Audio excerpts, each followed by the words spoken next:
함께 기도하시므로 목에 기도에 같이 하겠습니다. 하나님 감사합니다. 오늘 저녁에 하나님 우리를 불러 모아주셔서 하나님 말씀 앞에 서게 하심이 나에 감사합니다.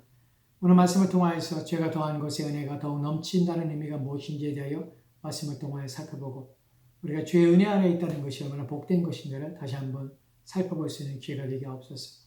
주께서 함께 원하며 예수의 이름으로 기도합니다. 아멘. 오늘 우리가 살펴볼 것은 로마서 5장 20절과 21절 말씀을 통하여서 죄가 더한 곳에 넘치는 은혜에 대하여 말씀을 전하도록 하겠습니다. 로마서 5장 20절과 21절 말씀 속에서 우리가 살펴볼 것은 첫째로 그리스도께서 우리를 위하여 행하신 일들이 얼마나 큰가 하는 것에 대하여 살펴볼 것입니다. 둘째로는 그리스도께서 이루신 일로 말미암아 우리가 얻게 되는 유익이 얼마나 넘치는가 하는 것에 대하여 살펴보려고 합니다. 먼저 로마서 5장 20절 말씀을 제가 봉독하겠습니다. 율법이 들어온 것은 범죄를 더하게 하려 함이라. 그러나 죄가 더한 것에 은혜가 더욱 넘쳤나니. 아멘.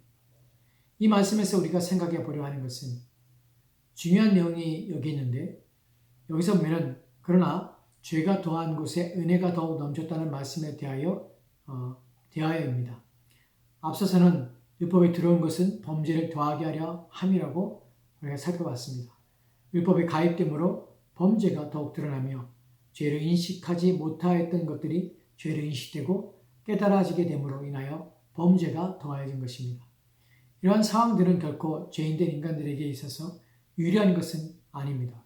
죄가 더하게 되면 문제는 죄에 대한 심판과 형벌에서 더욱 피할 수 없는 것이 분명하지 뿐만 아니라 정죄받는 것에서 어떠한 변론이나 반박을 할 수 없는 상태로 몰리게 되는 것입니다. 인간은 더욱더 수세에 몰리게 되어 어떠한 변명으로도 자신이 죄인이라는 사실과 죄에 대한 값을 지불해야 할 책임이 있다는 것이 더욱 확연하게 드러나며 밝혀질 수밖에 없는 상태라는 것입니다. 극적인 역전과 반전이 있다는 사실을 우리는 그러나 라는 단어 속에서 발견하게 되는데 그러나 죄가 더한 곳에 심판이 더하거나 형벌이 더하거나 무거운 책임이 더하 있는 것이 아니라 죄가 더한 곳에 은혜가 더욱 넘치게 되었다는 것입니다. 바울이 말하고자 하는 것이 바로 이것입니다.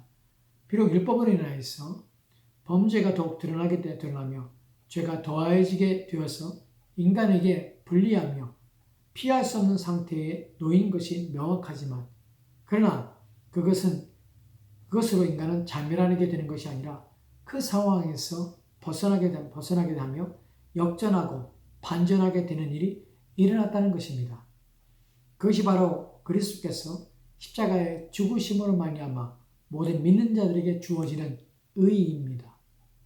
그리스도로 말미암아 주어지는 의는 우리에게 은혜가 더욱 넘치게 하신 것입니다. 이러한 죄가 더한 것에 더욱 넘치는 주님의 은혜에 대하여 명확하게 이해하고 있으며 경험하였을 뿐만 아니라 그 유익을 얻은 자가 바로 바울 자신이었습니다. 그렇기 때문에 그러나 죄가 더한 곳에 은혜가 더욱 넘쳤다고 확신 있게 말할 수 있는 것입니다. 디모데전서 1장 13절과 14절 말씀은 이렇게 기록됐습니다. 제가 봉독하겠습니다. 내가 전에는 비방자요 박해자요 폭행자였으나 도리어 긍휼을 입은 것은 내가 믿지 아니할 때에 알지 못하고 행하였으며 우리 주의 은혜가 그리스도 예수 안에 있는 믿음과 사랑과 함께 넘치도록 풍성하였도다. 아멘. 바울은 이 말씀 속에서 과거의 자신이 어떠한 자였는지를 고백하고 있습니다. 그가 전에는 비방자였고 박해자였고 폭행자였다는 것입니다. 그럼에도 불구하고 도리어 긍휼을 입어 즉 은혜로 인하여서 이러한 죄를 사함받은 것은 내가 믿지 않을 때에 알지 못하고 행하였다는 것입니다. 알지 못하고 행하였다고 해서 죄가 아닌 것은 아닙니다. 다음 내용은 이 부분을 더 명확하게 해주는데 비록 내가 믿지 않을 때 알지 못하고 행했음에도 불구하고 이것은 죄인데 도리어 내가 긍휼을 입은 것입니다. 이 긍휼은 우리 주의 은혜를 바탕으로 하는데 그리스도 예수 안에 있는 믿음과 사랑과 함께 넘치도록 풍성했다는 것입니다. 그는 그리스도 안에 있는 믿음과 사랑과 함께 넘치도록 풍성하게 은혜를 받은 것입니다. 이에 대하여 그리스도 안에 있는 은혜가 더욱 풍성한 이유를 계속해서 증언하고 있는데 다음 구절에 디모데전서 1장 15절과 16절을 보면 이렇게 되어 있습니다. 제가 봉독합니다. 밑보다 모든 사람이 받을 만한 이 말이요 그리스도 예수께서 죄인을 구원하시려고 세상에 임하셨다 하였도다. 죄인 중에 내가 괴수니라. 그러나 내가 긍휼을 입은 까닭은 예수 그리스도께서 내게 먼저 일체 오래 참으심을 보이사 후에 주를 믿어 영생 얻는 자들에게 본이 되게 하려 하심이라. 아멘. 미쁘다 모든 사람이 받을 만한 이 말이요 라고 합니다. 미쁘다라는 말은 믿을 만하다, 확실하다는 의미입니다. 모든 사람이 받을 만한, 믿을 만한 말이 무엇인가 하면 그리스도 예수께서 죄인들을 구원하시려고 세상에 임하셨다는 것입니다. 이것이 모든 사람들에게 해당되며 모든 사람이 믿을 만한 말이며 확실하다는 것입니다. 그분이 오신 것은 죄인을 심판하시기 위함이 아니라 죄인을 구원하시기 위함이라는 것입니다. 그것을 어떻게 증명하고 입증할 수 있는가, 그것을 어떻게 믿을 수 있는가 하는 것에 대하여 바로 내가 증인이라고 바울이 말하고 있는 것입니다. 바로 나의 경우가 바로 그렇다는 것입니다. 그래서 내가 죄인 중에 내가 괴수즉 가장 읒되며 가장 먼저이며 가장 앞서는 자라는 것입니다. 내가 죄인들 중에서 가장 읒됨이 되는 죄인인데도 불구하고 그럼에도 불구하고 내가 긍휼을 입어 은혜로 죄 용서를 받았다는 것입니다. 이러한 일을 왜 주님이 죄인 중에 괴수인 나에게 주셨는가 하면 예수 그리스도께서 내게 먼저 일체의 오래 참으심을 보이사 후에 주를 믿어 영생을 얻는 자들에게 본이 되게 하려 하심이기 때문이라는 것입니다. 바로 자신을 보니까 내가 죄사함을 받은 것을 보니까 그리스도께서 세상에 오신 것이 죄인을 구원하려 하시려는 것이며 내가 죄사함을 받아 그분이 종이 되고 일꾼이 되는 것을 보기 때문에 그분이 얼마나 오래 참으시며 죄인들을 부르시는지를 이제 알라는 것입니다. 이것이 바로 바울이 로마서 5장 20절에서 그러나 죄가 더한 곳에 은혜가 더욱 넘쳤다는 것이 사실이며 확실한 것임을 입증하는 방식입니다. 그러나 이것으로 로마서 5장 20절 말씀의 중요성이 끝난 것은 아닙니다. 다시 로마서 5장 20절을 보면 제가 봉독합니다. 율법에 들어온 것은 범죄를 더하게 하려 함이라. 그러나 죄가 더한 곳에 은혜가 더욱 넘쳤나니. 아멘. 바울이 죄가 더한 곳에 은혜가 더욱 넘쳤다고 하는데 더욱 넘쳤다는 단어를 주목해 보아야 합니다. 왜냐하면 바울이 의도적으로 이 단어를 사용하고 있기 때문에 그렇습니다. 이 단어의 뜻은 아마 돌았다, 측량할 수 없이 풍성했다, 또는 흘러넘쳤다 라는 의미입니다. 즉 이 말은 앞서 말하고 있는 범죄와 비교해서 우리 주님께서 주시는 사죄의 은혜는 남아돌만큼 크다는 것이며 측량할 수 없이 풍성하며 흘러넘쳤다는 것입니다. 즉 죄를 사하고도 남을 만큼의 은혜가 더욱 크게 우리 가운데 미쳤다는 것을 강조하고 있는 것입니다. 이러한 의미를 쉽게 이해하기 쉽게 설명한 예가 고린도전서 15장 54절 말씀에 기록되어 있는데 고린도전서 15장 54절 말씀 제가 봉독합니다. 이 썩을 것이 썩지 아니함을 입고 이 죽을 것이 죽지 아니함을 입을 때에는 사망을 삼키고 이기리라고 기록된 말씀이 이루어지리라. 아멘. 이 썩을 것이 썩지 아니함을 입고 이 죽을 것이 죽지 아니함을 입을 때에는 사망을 삼키고 이기라고 합니다. 여기서 사망을 삼킨다고 표현하고 있는데 사망을 삼키는 것은 사망과 같은 비율이 아니며 같은 양이나 질이 아닙니다. 무엇인가를 삼키기 위해서는 그것보다 더욱 커야 하는 것입니다. 즉 사망을 삼킨다는 의미는 사망보다 더 크며 비교 우위에 있어야 한다는 것입니다. 로마서 5장 20절에서 바울이 말하고자 하는 은혜가 더욱 넘쳤다는 것이 바로 이러한 의미입니다. 주님께서는 우리에게 주시는 사죄의 은혜는 우리가 지은 죄와 같은 정도의 은혜가 아닌 것입니다. 만약 은혜가 그 정도, 즉 우리가 지은 죄 정도만큼만 있어도 괜찮은 것입니다. 왜냐하면 상호 일치가 되어 교환이 가능하기 때문입니다. 죄에 대한 대가를 지불하는 데 있어서 필요한 만큼의 속전을 지불하는 것이 일반적입니다. 형벌을 받을 때도 그 죄의 죄에 대한 값만큼만 받는 것이 공평한 것입니다. 그런데 은혜는 그렇지 않다는 것입니다. 은혜는 지은 죄보다 흘러넘치며 죄의 값을 지불하고도 남을 정도로 주었다는 것입니다. 주님 우리에게 은혜를 주시되 인색하게 은혜를 주시지 않으십니다. 그 십자가의 죽으심으로 우리에게 주시는 사죄의 은총은 부족함이 없을 뿐만 아니라 우리의 모든 죄를 사고도 남을 만큼의 크기와 양을 가지고 있다는 것입니다. 이에 대하여 그것만이 아니라 하나님께서 그리스도를 통하여서 우리에게 주시는 모든 것들은 적정량이 정해져 있고 꼭 필요한 만큼만이 아니라 항상 넘치는 사실을 기억해야 합니다. 바로는 로마서 5장에서 계속해서 이것을 증언해 온 것입니다. 먼저 로마서 5장 9절 말씀 보면 그러면 이제 우리가 그의 피로 말미암아 의롭다 하심을 받았으니 더 그로 말미암아 진노하시면서 구원을 받을 것이니 아멘. 우리가 그의 피로 말미암아 의롭다 하심을 받았으니 더욱 그로 말미암아 진노하심에서 구원을 받을 것이라고 합니다. 여기서 그의 피로 말미암아 의롭다 하심을 받는 것은 주님의 은혜가 그치는 것이 아닙니다. 거기까지가 아닙니다. 더욱 그로 말미암아 진노하심에서 구원을 받는 데까지 나아가는 것입니다. 다음 절 10절을 보면 로마서 5장 10절 말씀에 봉독합니다. 그 우리가 원수 되었을 때 그의 아들의 죽으심으로 말미암아 하나님과 화목하게 되었은즉 화목하게 된 자로서는 더욱 그의 살아나심으로 말미암아 구원을 받을 것이니라. 아멘. 우리가 원수 되었을 때 그의 아들의 죽으심으로 말미암아 하나님과 화목하게 되었은즉 여기서 주님의 은혜가 끝나는 것이 아닙니다. 화목하게 된 자로서는 더욱 그의 살아나심으로 말미암아 구원을 받을 것이라고 합니다. 죽으심으로 하나님과 화목이 끝난 것이 아닙니다.